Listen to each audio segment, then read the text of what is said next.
이번 시간에는 지난 강의에서 화두를 던졌던 식량 위기의 가능성에 대해서 최근 동향을 중심으로 보다 구체적으로 살펴보도록 하겠습니다.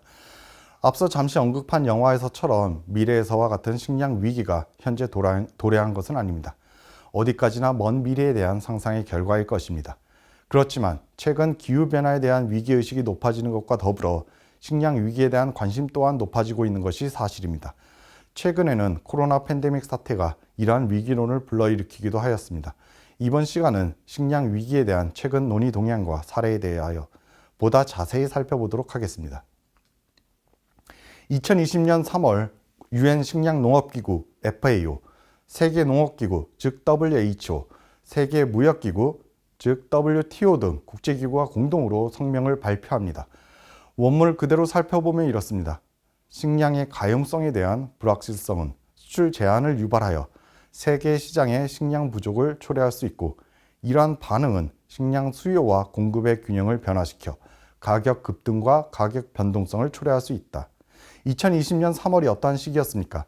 아직까지도 현재 진행 중에 있는 코로나19 바이러스 감염병 사태가 전 세계적으로 확산되기 시작했던 바로 그 시점입니다. 코로나 팬데믹의 서막이 시작되고 있던 그 시기에 국제기구들이 공동으로 식량 위기의 발생 가능성을 경고하고 나선 것입니다. 말씀드렸듯이 오늘날에는 쌀, 밀, 옥수수 등 주요 곡물은 국제시장이 형성되어 있어 해상을 통해 빈번하게 거래되는 상품으로 되어 있습니다. 그런데 전 세계적인 감염병의 전파 우려로 국경 폐쇄와 이동 제한이 이루어지기 시작하면서 곡물의 국제적인 물류 이동도 중단될 우려에 놓이게 되자 이러한 곡물을 주로 해외 수입에 의존하던 국가들에서 식량 위기가 발생할 가능성이 점쳐지기 시작했던 것입니다. 또한 이들 국제기구들은 코로나19 감염병의 확산은 곡물의 직접적인 이동뿐만 아니라 그러한 곡물을 생산하기 위한 생산 요소의 이동도 제한시킬 수 있어 위기를 더욱 가중시킬 것으로 전망하였습니다. 여기서 생산 요소란 노동을 말하는 것입니다. 농업은 제조업과 달리 노동이라는 생산 요소가 연중 균일하게 투입되지는 않습니다. 생산 과정이 어느 정도 기계화되었느냐에 따라 다르겠지만 보통 파종과 수확 시기에 많은 일손을 필요로 하게 됩니다. 따라서 농업 생산이 이루어지는 농촌에 항상 이러한 노동력이 있어야 하는 것은 아니고, 노동력이 집중적으로 필요한 시기에만 도시 부문이나 해외의 노동력을 일시적으로 사용하는 방법을 사용하고 있습니다. 이러한 것을 계절 노동력, 그러한 일손을 계절 노동자라고 부르고 있습니다. 한국의 경우에도 현재는 농촌의 인구가 많이 줄어든 상태이기 때문에 이러한 계절 노동력을 해외에서 들어온 외국인 노동자에 의존하고 있는 상황입니다. 2020년 이후 코로나19 사태로 인해 외국인 노동자의 입국이 어려워지면서 현재까지도 농촌에서는 일손 부족 문제가 심각한 현안으로 대두되어 있는 상황입니다. 2020년 3월 국제기구로부터의 경고가 나온 시점 이후에 실제로 전 세계적인 식량 민족주의, 즉 푸드 내셔널리즘이 확산되기 시작하면서 이러한 경고가 점차 현실화되는 상황을 맞이하게 됩니다.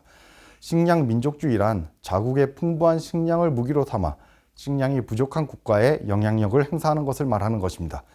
이를 위한 구체적인 정책 수단은 수출 관세의 인상, 즉 수출품에 관세를 부과해 외국이 비싸게 사도록 하는 것, 수출 쿼터제의 시행, 즉 외국이 살 수 있는 수량을 제한하는 것, 극단적으로 수출 금지 조치 등으로 나타나게 됩니다. 향후 코로나19 사태가 장기화되어 각국에서 식량 위기가 발생하기 시작하면 이것을 무기 삼아 외국에 대한 정치적 영향력을 행사하는 사태가 우려되고 있었기 때문에 각국이 먼저 수출 제한 조치들을 실시하기 시작했던 것입니다. 말하자면 경제학에서 말하는 예언의 자기 실현과 같은 상황이라고 할 수 있겠습니다. 앞으로 경제가 안 좋아질 것으로 예상되면 다 같이 지출 규모를 줄이기 때문에 당초 그 예언이 맞았든지 틀렸든지와 상관없이 실제로도 경제가 안 좋아지게 되는 상황을 의미합니다. 마찬가지로 앞으로 코로나19 사태로 인한 식량 민족주의가 대두될 것으로 우려되었기 때문에 실제 각국이 경쟁적으로 식량 민족주의를 실천에 옮기는 상황이 되었던 것입니다. 구체적으로 당시의 상황을 살펴보면 이렇습니다. 베트남, 캄보디아, 미얀마 등 주로 쌀을 수출하는 동남아 국가들의 경우 3월 말에서 4월 초를 기점으로 쌀 수출을 금지한다는 조치를 발표하게 됩니다. 세계적인 밀 수출국인 러시아, 우크라이나도 밀 수출을 중단하거나 일정량으로 제한하는 쿼터제를 실시한다고 발표합니다. 러시아, 카자흐스탄 등 옛 소련 국가 소속의 5개국으로 이루어진 유라시아 경제연합도 제3국에 대한 쌀, 밀가루, 수수 등 곡물 및 곡물 관련 식품의 수출 제한을 결정하였습니다.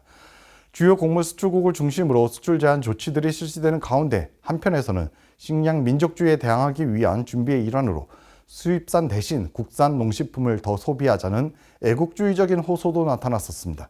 벨기에에서는 감자튀김 더 먹기 운동, 프랑스에서는 치즈 더 먹기 운동, 영국은 차 마시기 권장 등 자국의 대표적인 농식품에 대한 소비 촉진 캠페인이 벌어졌습니다. 정부 차원의 조치들이 이루어지기도 했습니다. 예컨대 프랑스 정부는 까르푸 등 대형 마트와의 협상을 통해 신선식품의 공급원을 대부분 현지 농장으로 전환한다는 정책을 발표하였습니다. 심지어 폴란드에서는 정부가 직접 나서서 수입 우유 가공업체 15개 사이 실명을 공개하고 비애국적 행위를 성토하는 일까지 벌어지기도 하였습니다.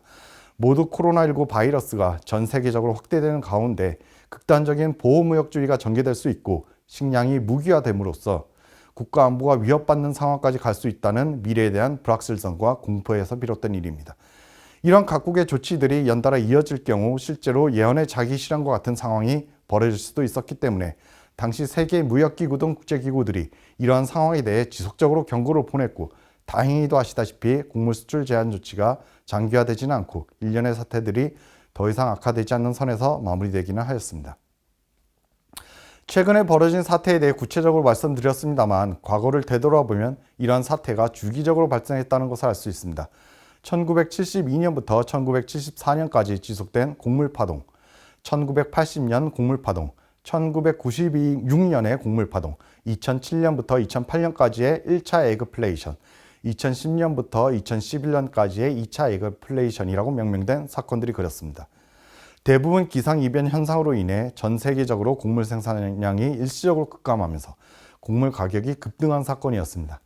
단 1972년부터 1974년까지의 곡물 파동은 중동 전쟁에서 비롯된 1차 석유 파동이 2007년의 1차 에그플레이션의 경우 중국, 인도 등 신흥국의 경제가 급성장한 결과 전 세계적으로 식량 수요가 증가하고 특히 육류 소비의 증가로 인해 사료 작물에 대한 수요가 급증했던 것도 영향을 미쳤다고 분석되고 있습니다. 가장 최근의 일인 2010년 2차 에그플레이션의 경우 라니냐로 인한 기상이변으로 곡물 생산이 급감하면서 발생하였습니다.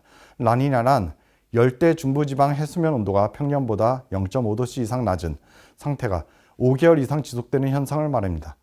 지구온난화로 인한 기후변화는 아니고 주기적으로 발생하는 현상으로 알려져 있습니다. 한국의 경우 라니냐가 발생한 해에는 통상 겨울 한파가 심한 것으로 알려져 있어서 라니냐라는 용어를 들어본 분도 많을 것으로 생각합니다. 라니냐 현상과 국제 곡물 가격과의 상관성을 연구한 결과에 따르면 둘 간에 긴밀한 관계가 있다고 하는데 2010년 에그플레이션도 이 라니냐가 직접적인 원인이 되어 발생한 사건입니다. 그런데 여기서 주목되는 것은 그로 인해 중대한 정치적 변동이 발생했었다는 사실입니다. 잘 아시다시피 2010년 말부터 발생한 중동 및 북아프리카 여러 국가에서 발생한 반정부 시위, 우리는 이를 제스민 혁명이라고 부르고 있는데 이러한 대규모 반정부 시위가 촉발된 계기가 곡물 가격의 급등으로 인한 정치사회적 불안이라고 알려져 있습니다.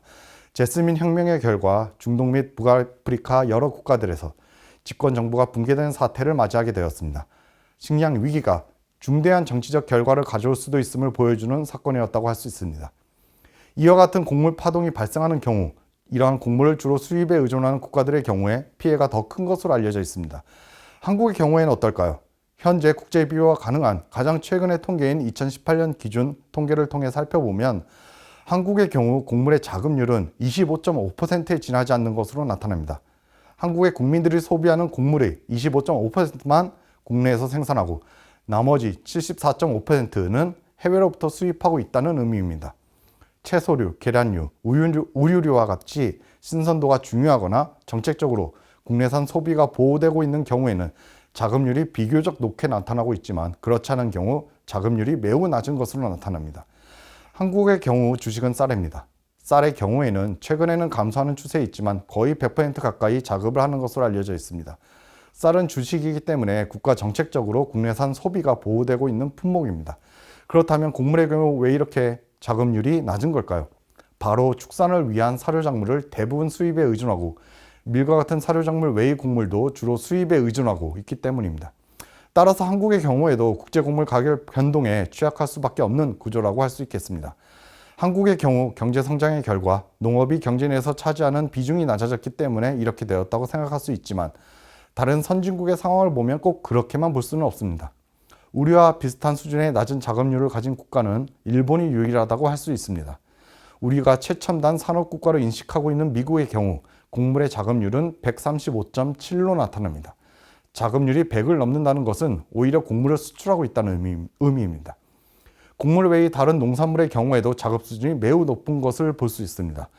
도표로 제시하진 않았지만 영국, 캐나다, 덴마크, 프랑스, 독일 등 주요 선진국의 경우에도 높은 자급률을 보이고 있습니다. 이들 국가의 경우 제조업도 발전했지만 동시에 농업도 발달한 국가라고 할 수 있습니다.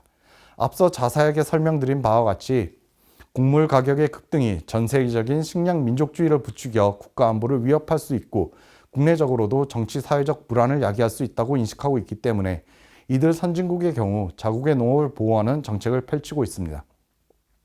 과거 통계를 확인해 보면 한국의 경우 지속적으로 곡물 자급률이 하락해 온 것을 알 수 있습니다. 여기서 곡물 자급률은 사료용 작물을 포함하는 지표인데 사료용 작물을 제외하여 식량 자급률이라는 별도의 지표를 사용하고 있기도 합니다.